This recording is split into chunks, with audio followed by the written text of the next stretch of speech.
Zhenhua Qi means halo in Otomanguean, one of the dialects of Otomi languages.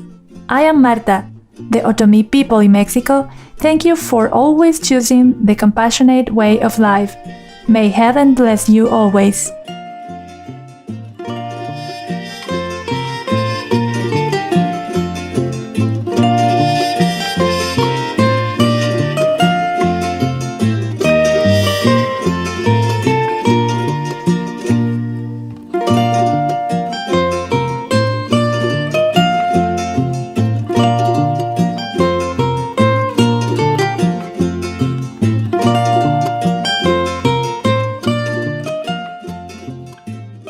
On today's episode, we continue our discussion with international best-selling author, professional speaker, and widely renowned devotional broadcaster, Reverend Peter Panagore, who has had 2 near-death experiences, or NDEs, that profoundly shaped his life.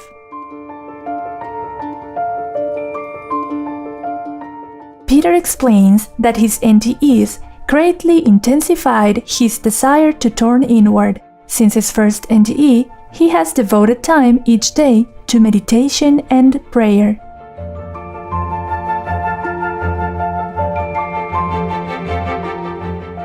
One of the side effects of near-death experience, and there's a lot of them, or after effects as people call them, can be a more direct relationship to the divine. And I think a life of meditation and prayer opens one's spiritual ear up wider, and one's spiritual eye becomes clearer.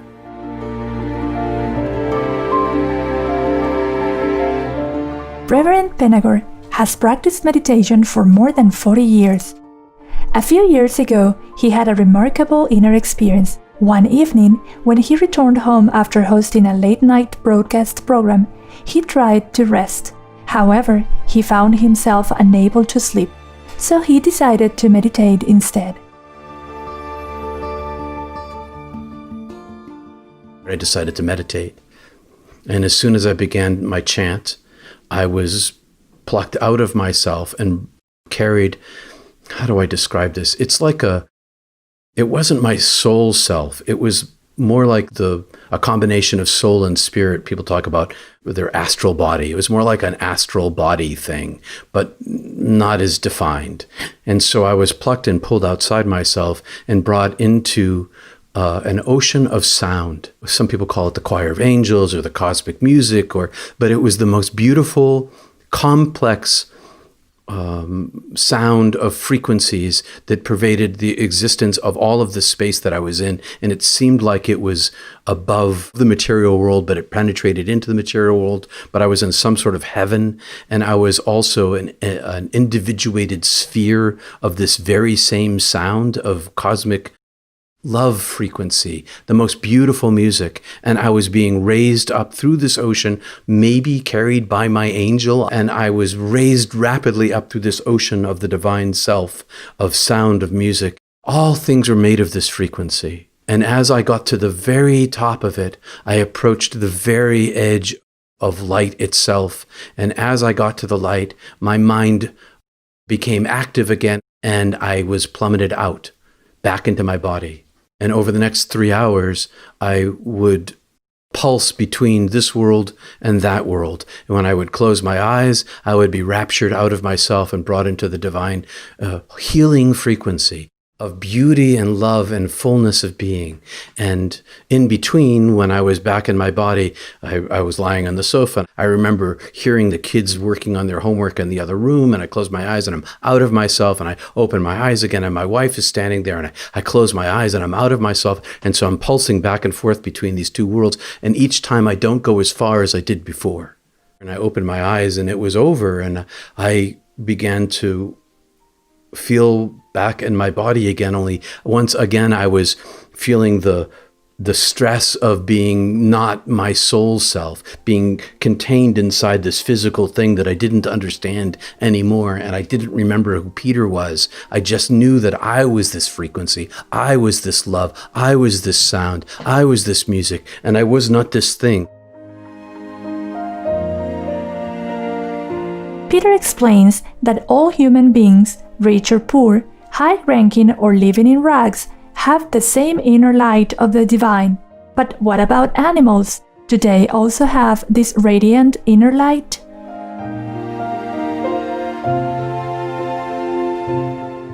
I see the light inside all sentient beings. The difference with human beings is that the personas that we live within create the illusion of value. This person's more valuable than that person. The homeless person is less valuable than the CEO. That's just not true. It's not true because they're all divinely loved by God in an equal way. Everyone is particularly loved and beloved in an egalitarian way. And I see animals the same way. I look in their eyes and I see the light.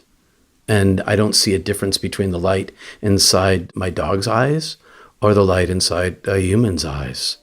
It's still the same radiant light. Animals are divine beings made of light, just like human beings are.